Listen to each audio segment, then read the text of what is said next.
ఏమడిగినాను sir మా బంగారం మాకు 3 లక్షల వరకు ఉండే బంగారము ఫస్ట్ ఏమన్నారంటే 1 తులం ఇప్పిస్తామన్నారు మధ్యాహ్నం. ఎప్పుడు జనవరి 17th 1 తులం ఇప్పిస్తానన్నారు.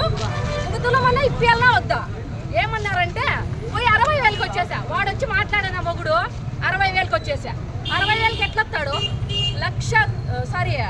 1 తులం బంగారమే 1,60,000 పోతా ఉంది. అట్లాంటిది 60,000 ఇప్పిస్తే మేము కనీసం మాకు 1/2 తులం కూడా రాదు. మేమేం చేయాలా? న్యాయం చేస్తారనే కదా వాళ్ళ దగ్గరికి వచ్చింది. మేము న్యాయం జరగలేదు. మాకు 60,000 ఇప్పిస్తాడంట. 60,000కి ఇప్పుడు తాలిబట్టు కూడా రాదు. బంగపోతున్నాం రావాల వాళ్ళు. ఇప్పుడు కర్మశాలకు మా నాయన అటు నుంచి పడితే ఎవరన్నా రెస్పాన్సిబిలిటీ? మేము 4 ఆడపిల్లలము. మా అమ్మకి షుగర్ ఉంది. టెన్షన్తో చచ్చిపోతున్నారు ఇంట్లో. నా జీవితము ఏడో పని చేసుకుని దాన్ని వచ్చి వానికి కొడుకు ఇవన్నీ నేను జాబ్ చేపిస్తానని చెప్పి పిలుచుకొచ్చి నన్ను పాయకర్దాన్ని చేసినాడు. వాడేమో దానితో తిరుగుతున్నాడు. ఏమంటాడు? మా వాళ్ళకి ఫోన్ చేసి చెప్తాడు, దీన్ని వదిలేస్తే చాలు నేను ఇంకో దాన్ని చేసుకునే రెడీగా ఉన్నాను అంటాడు. దగ్గర రికార్డులు అన్నీ ఉన్నాయి. కానీ నేను ఏమంటలేక మర్యాద పోగొట్టుకోలేక ఆడపిల్లలమని ఊరికే ఉంటే వాడు చేసే లక్కు అది.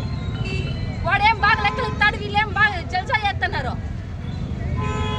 ఎక్కడ పోయినాడంట అడగండి మీరే. 60,000 3 లక్షలు ఎక్కడ, 60,000 ఎక్కడ? మేము ఎన్నాళ్ళు కష్టపడాలా? పోతుంది. ఈవినింగ్ పోయి నేను కొట్టినా, నా మొగుడిని కొడితే ఏమంటా, నువ్వు నా స్టేషన్కి రావద్దు, నువ్వు మీ నాయన నా స్టేషన్కి రావద్దు అంటాడు.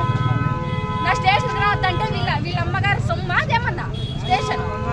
గవర్నమెంట్ వీళ్ళకి ఇచ్చిన జాబ్స్ ఎందుకు? మనలాంటి వాళ్ళకి హెల్ప్ చేసేకి. హెల్ప్ చేయలేనప్పుడు నువ్వు ఎందుకు ఉండవయ్యా సీట్లో? ఇంకొకరిని కూర్చోబెట్టు. నీ చేత కాదు కదా, వద్దు నేను చేయను.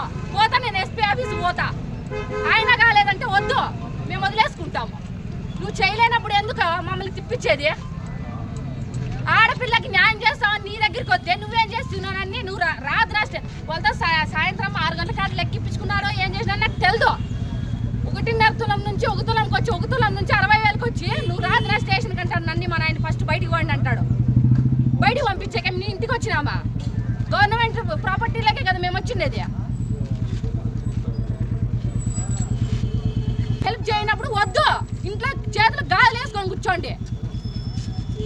నా మొగురికి కూడా ఇదే చెప్పినా, వరకు నన్ను చూసుకోలేనప్పుడు నువ్వు కూడా చీర కట్టుకొని ఇంట్లో కూర్చో, నేను సంపాదించి పెడతాను రా కానీ. Local to global news at your fingertips. మీ చేతిలో ఒక ఆయుధం. Download Raw TV app. Media legend Ravi Prakash is back.